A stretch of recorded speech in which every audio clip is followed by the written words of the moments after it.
నమస్తే, తెలుగు రాజ్యంకి స్వాగతం. నేను మిస్ సంధ్య. ప్రస్తుతం దేశవ్యాప్తంగా ఒకటే చర్చ జరుగుతోంది.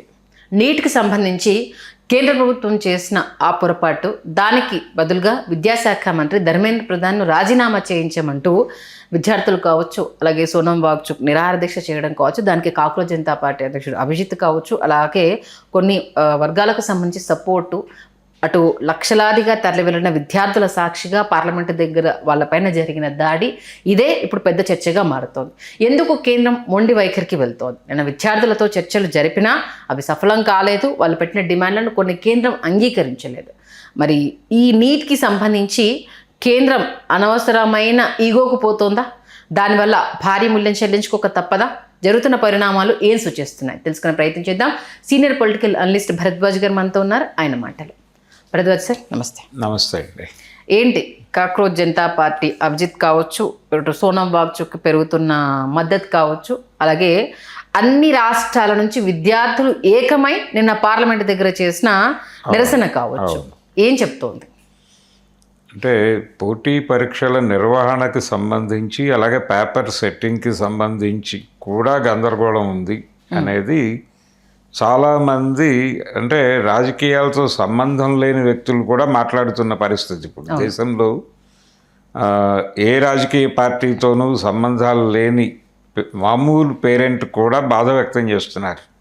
ఆ పేపర్ సెట్ చేస్తున్న పద్ధతి కూడా బాలేదు, ఆ పరీక్ష నిర్వహిస్తున్న పద్ధతిలో కూడా అనేక లోపాలు ఉన్నాయని ప్రతి ఒక్కరూ రోడ్డు మీదకి వచ్చి మాట్లాడుతున్నారు. ఎందుకు రివ్యూ చేయరు? అవే మాట్లాడుతున్నారు వీళ్ళు ఫ్రమ్ ది బిగినింగ్.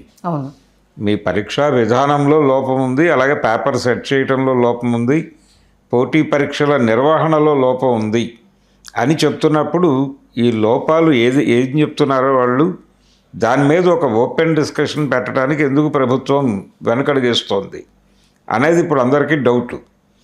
వీళ్ళని పక్కన పెట్టేయండి, వీళ్ళు చేస్తున్న ఆందోళన ఓకే. ఈ ఆందోళనకి కౌంటర్ పార్ట్ మీ వైపు నుంచి ఒక జస్టిఫికేషన్ ప్రోగ్రామ్ ఉండాలి కదా. మీరు నలుగురిని పిలవండి, నలుగురిని మీరు విద్యావేత్తలు అనుకుంటున్న వాళ్ళని, మీరు నమ్మిన వాళ్ళనే తీసుకొచ్చి కూర్చోబెట్టండి. మీ సరస్వతి అభియాన్ల నుంచే జనాలను తీసుకొచ్చి కూర్చోబెట్టి ఒక డిబేట్ పెట్టండి. పెట్టి వీళ్ళు చెప్తున్నటువంటి విమర్శలు ఇవి, దీని మీద మీ అభిప్రాయం ఏమిటి అని అడిగి ఒక కౌంటర్ ప్రోగ్రామ్ ఒకటి చేయాలి కదా కనీసం. దీన్ని యాక్సెప్ట్ చేయట్లేదు మీరు. దీని వెనకాల విచ్ఛిన్నకారులు ఉన్నారని ప్రచారం చేస్తున్నారు, దీని వెనకాల ఉగ్రవాదులు ఉన్నారని ప్రచారం చేస్తున్నారు. మీరు ఎలా పడితే అలా దీని నిర్వాహకుల పట్ల, లేకపోతే దీనిలో పార్టిసిపేట్ చేస్తున్న వాళ్ళ మీద క్యారెక్టర్ అసాసినేషన్ ప్రోగ్రాము కోట్ల రూపాయలు ఖర్చు పెట్టి చేస్తున్నారు. ఇంత ఖర్చు పెట్టి దీన్ని వినాశనం చేయటం అనే ప్రోగ్రాం ఆపేసి అసలు కోర్ డిస్కషన్ ఒకటి ఓపెన్ చేయండి దేశవ్యాప్తంగా. ఓపెన్ చేసి దానిలో వచ్చిన అవుట్కమ్ ఏదైతే వస్తుందో దాన్ని ఆధారంగా ఒక నిర్ణయం ప్రకటించండి. అప్పుడు ఏంటిది, అన్ని ప్రాంతాల నుంచి అభిప్రాయాలు వస్తాయి కాబట్టి వస్తాయి. పాజిటివ్ ఆర్ నెగిటివ్ తీసుకొని ఎటువైపు మెజారిటీ ఉన్నదని మీద డెసిషన్ తీసుకుంటే అందరు కూడా ఆమోదయోగ్యమైపోతుంది. ధర్మేంద్ర ప్రధాన్ని ప్రస్తుతానికి అతన్ని తప్పించండి, పక్కన పెట్టండి, మంత్రివర్గం నుంచి పక్కన పెట్టి మెయిన్ డిబేట్కి సిద్ధం అని ఒక మాట చెప్పాలి మీరు. చెప్పి ఈ డిబేట్లో మేము కొంతమందిని ప్రతిపాదిస్తాం, మీరు కొంతమందిని ప్రతిపాదించండి, ఒక గ్రేట్ డిబేట్కి వెళ్దాం, దానిలో పేరెంట్స్ నుంచి కూడా పార్టిసిపేషన్ తీసుకుందాం, దీన్ని ప్రతి జిల్లా కేంద్రంలోనూ జరుపుదాం.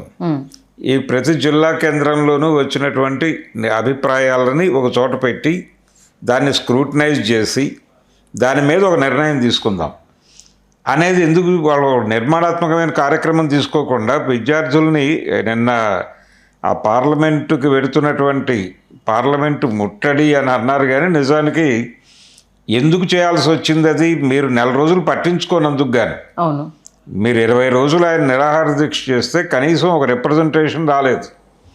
చాలా సందర్భాల్లో ఇప్పుడు మనకు ధర్నా చౌక్లో జరుగుతూ ఉండగా ఎవరో ఒక ఎమ్మెల్యేనో లేకపోతే ఎవరో ఒక గవర్నమెంట్ ఆఫీసరో వచ్చి ఒక డిస్కషన్ మొదలు పెడతాడు.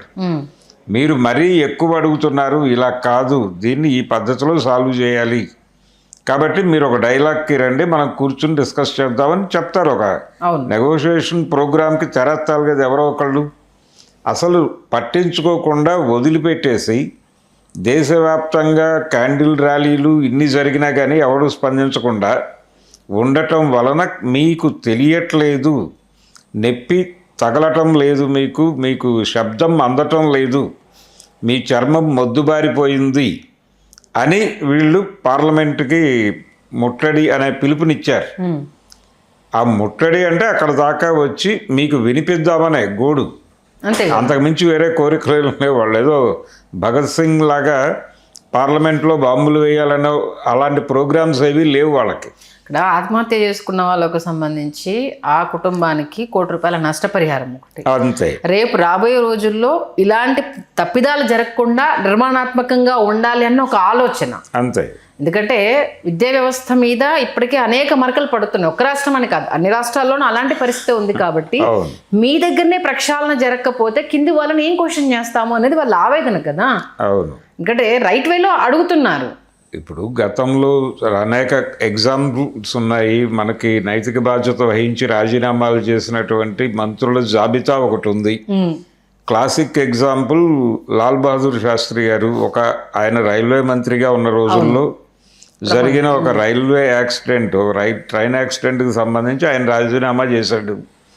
నిజానికి ఆయన ఏమి ట్రైన్ నడపలేదు, ఆయనకు సంబంధం లేదు, ఆ సిగ్నలింగ్ వ్యవస్థలో కూడా ఎక్కడ ఆయన లేడు, కానీ రిజైన్ చేశాడు, నాది బాధ్యత అని. కాబట్టి దాన్ని మోడల్గా తీసుకోమని అడుగుతున్నారు వీళ్ళు. అవును, మోడల్గా తీసుకోండి అని. ఇప్పుడు ఎమర్జెన్సీలో జరిగినటువంటి దారుణాలకి బ్రహ్మానంద రెడ్డి గారు ఆ రోజున ఆవిడని నిలబెట్టాడు. తర్వాత మీ వల్లనే కాంగ్రెస్ పార్టీ ఓడిపోయింది, నైతిక బాధ్యత వహించాలి మీరు అన్నాడు ఆయన. కాదు అంది ఆవిడ, పార్టీ నుంచి బహిష్కరించారు ఆవిడ్ని.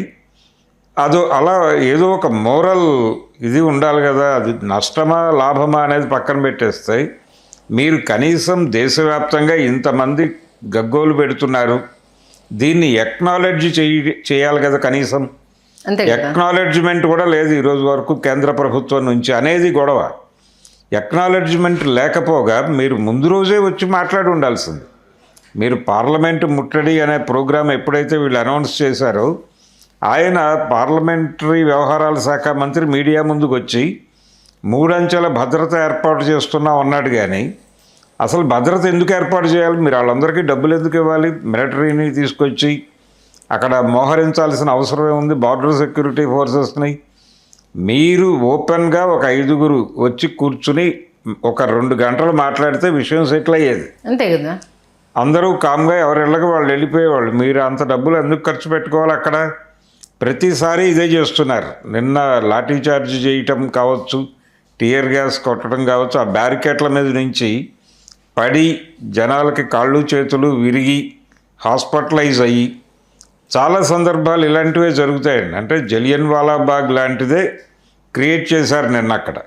సార్ మళ్ళీ మోరోవర్ ఏంటంటే, ఇలాంటి ఆవేశంలో ఉన్నప్పుడు అవతల వాళ్ళు 2 మాటలు చెప్పినా తెలియకుండానే ఎగ్జైట్మెంట్ అయిపోతాం సార్. నిజంగానే ఇప్పుడు మనం గొంతు విప్పకపోతే, ఇప్పుడు మనం ధర్నా చేయకపోతే, మన హక్కుల్ని కాపాడుకోకపోతే మనకు మనుగడ ఉండదు అని ఒకరిద్దరు ఆ టైంలో ఉద్వేగభరితంగా మాట్లాడినా కూడా అప్పుడున్న ఆక్రోశానికి, ఆవేశానికి ఇమీడియట్గా కనెక్ట్ అయిపోతూ ఉంటాం.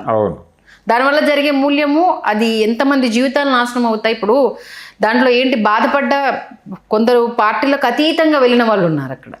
సరే, కొందరు వాళ్ళ స్వార్థం కోసం అక్కడికి వచ్చారని అనుకుందాం, కానీ ఎలాంటి స్వార్థం లేకుండా కేవలం అక్కడ ప్రొటెస్ట్ చేయాలని వచ్చిన చాలా మంది విద్యార్థులు మీ లాఠీ దెబ్బలకు బలయ్యారు. ఇప్పుడు దీనికి ఎవరు సమాధానం చెప్తారు? లాఠీ దెబ్బలకి బలైన వాళ్ళకి మాత్రమే కాదండి, నిన్న అక్కడ ధర్నా చౌక్ దగ్గర కూడా జరిగింది, అటాక్ జరిగింది అక్కడ కూడా. అంటే చాలామంది ప్రైవేటు, అంటే వీళ్ళు పోలీసులో లేకపోతే మిలిటరీనో పారామిలిటరీనో మరొకళ్ళు వాళ్ళు చేసిన విధ్వంసం కొంత ఉంది. ఇది కాకుండా వీళ్ళ పెయిడ్ బ్యాచెస్ వచ్చినాయి కొన్ని, అక్కడికి జంతర్ మంతర్ దగ్గరికి వచ్చి వాళ్ళు అటాక్ చేశారు. అంటే కనిపించకుండా వాళ్ళు సివిల్లోనే ఉండి సడన్గా పక్కనే నిలబడి ఉంటాడు, ఎవరో అనుకుంటాడు ఇతను, అతను దాడి చేస్తాడు. సినీ ఫక్కీలో ఇంకా అలాంటివి కూడా జరిగినాయి నిన్న జంతర్ మంతర్లో. అంటే అక్కడ పార్లమెంట్ దగ్గర జరిగిన గొడవ వేరు, ఇక్కడ జరిగింది వేరు. ఎందుకంత అంటే ఇది ఆర్గనైజ్ చేసింది, ఇంత ఆర్గనైజ్ చేసి అటాక్ చేయాల్సినటువంటి అవసరం ఏమొచ్చింది? అలాగే జైపూర్లో అతని మీద దాడి జరిగింది. ఆ దాడి ఏదో వ్యక్తిగతంగా జరిగిన దాడి కాదు, అది ప్లాన్ చేశారు, స్కీమ్ చేసి జరిపిన దాడే. నిరసనని ఎందుకు స్వీకరించడం లేదు? ప్రజలకి ప్రభుత్వాన్ని ఎప్పటికప్పుడు ఆడిట్ చేసేటువంటి రైట్ ఉంటుంది.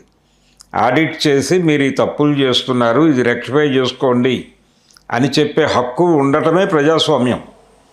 ఆ ప్రజాస్వామిక లక్షణాన్ని చంపేసే ప్రయత్నం చేస్తున్నారు వీళ్ళు. కాబట్టి ఇది చాలా స్పష్టమైనటువంటి నియంతృత్వ ధోరణిలో వెళ్తున్నారు. ప్రజలకి ఆప్షన్ ఇవ్వడం లేదు వీళ్ళు, ఎవరికి ఆప్షన్ ఇవ్వడం లేదు. వితౌట్ ఆప్షన్ మేము చెప్తాం, మీరు వినాలి, మేము వినం, మీరు ఏం చేసినా మేము వినదలుచుకోలేదు, వినం అనేది చెప్పేశారు. ఈ బుల్డోజింగ్ ప్రోగ్రామ్ అనేదాన్ని అన్ని విభాగాలకి విస్తరించి వ్యవహరిస్తున్నారు వాళ్ళు. దీన్ని రూటెడ్గా జనంలోకి తీసుకెళ్లాల్సినటువంటి అవసరం ఉంది. ఈ కాక్రోచ్ జనతా పార్టీ అనేది వీళ్ళు ఓపెనింగ్ ఎడ్యుకేషన్తో మొదలుపెట్టారు. విద్య, వైద్యం ఈ 2 ఏరియాలలోనూ ప్రజలు పడుతున్నటువంటి బాధలు, ప్రభుత్వం తప్పించుకుని వెడుతున్న తీరు, దాని మీద ఒక జాతీయ స్థాయిలో ఒక డిబేట్ ఓపెన్ చేయడానికి ఒక ప్రాతిపదిక దొరికింది ఇప్పుడు. దీన్ని వినియోగించుకొని ముందుకు వెళ్ళగలిగితే డెఫినెట్గా వచ్చే ఎన్నికల్లో నరేంద్ర మోడీ గారిని దింపటానికి ఇది చాలు. ఈ 2 అంశాలు చాలు. ఈ 2 అంశాల మీద వాళ్ళు ఎంత ఇబ్బందికరంగా ప్రవర్తిస్తున్నారు, ప్రజా వ్యతిరేకంగా ప్రవర్తిస్తున్నారు అనేది రోడ్డు మీదకు తీసుకురాగలిగితే ప్రతి చోట, ప్రతి గల్లీలోనూ స్ట్రీట్ మీటింగులు పెట్టండి. వాళ్ళు ఎలాగూ బహిరంగ సభలకు పర్మిషన్లు ఇవ్వడం లేదు, హాల్ మీటింగులకు కూడా పర్మిషన్లు ఇవ్వటం లేదు. కాబట్టి స్ట్రీట్ క్యాంపెయినింగ్ చేసి జనాల్ని రోడ్డు మీదకు తీసుకొచ్చి మాట్లాడితే చాలా మాట్లాడతారు వాళ్ళు కూడా. ఒక పబ్లిక్ ఒపీనియన్ బిల్డ్ చేయాల్సిన అవసరం ఉంది. ఒక కన్సెన్స్ తీసుకురావాల్సిన పరిస్థితిని వాళ్ళే తీసుకొచ్చారు ఎజెండాలో.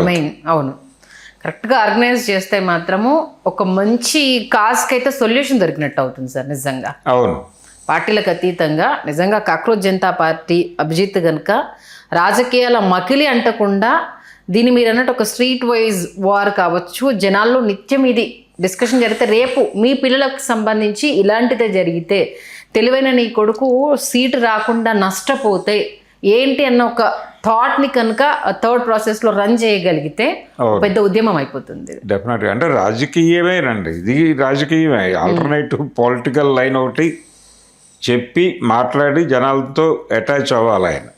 అది చేయగలిగితే వర్కౌట్ అవుతుంది. చూద్దాం దీన్ని మరి కేంద్రం ఎంత దాకా తీసుకెళ్తుంది. ఉద్యమం అయితే కంటిన్యూ చేస్తామనేసి వాళ్ళు అంటున్నారు. ఎప్పుడు చెక్ పడుతుంది అనేది, చెక్ పెట్టుకోకపోతే తమ నెత్తి మీద తామే భస్మాసు రాష్ట్రం అన్నట్టు బీజేపీ ఏం చేస్తారని మ్యాక్సిమం కేసులు పెడతారు వాళ్ళ మీద. ఇప్పుడు ఉపా లాంటిది పెట్టినా ఆశ్చర్యం లేదు, జరిగింది కాబట్టి. అలా ఉపాయాలు పెట్టి తీసుకెళ్తే జనాల్లోకి మరింత రూటెడ్గా విషయం పెడుతుంది. వాళ్ళు లోపలికి వెళ్ళినా దాన్ని కమ్యూనికేట్ చేయడానికి నెట్వర్క్ ఉంది ఆల్రెడీ. ఆ నెట్వర్క్ దాని పని అది చేస్తుంది. చాలు, చాప కింద నీరులాగా వ్యవహారం వెళ్ళి వచ్చే ఎన్నికల్లో వీళ్ళ పరిస్థితి అయితే గందరగోళం చేసే అవకాశం ఉంది. మొన్న 5 రాష్ట్రాల ఎన్నికల్లో 50 సీట్లు గెలిచాం అనేటువంటి ఒక దీంతో ఉన్నారు వాళ్ళు, ఒక బలంతో.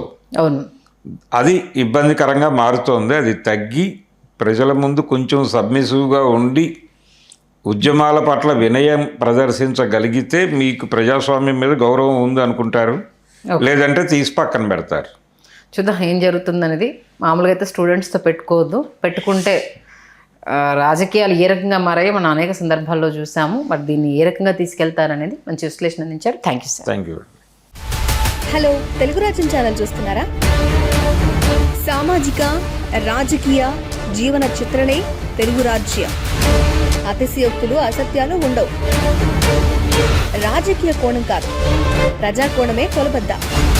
తెలుగు రాజ్యం వీక్షణ మీ ఉత్తమ అభిరుచికి నిదర్శనం.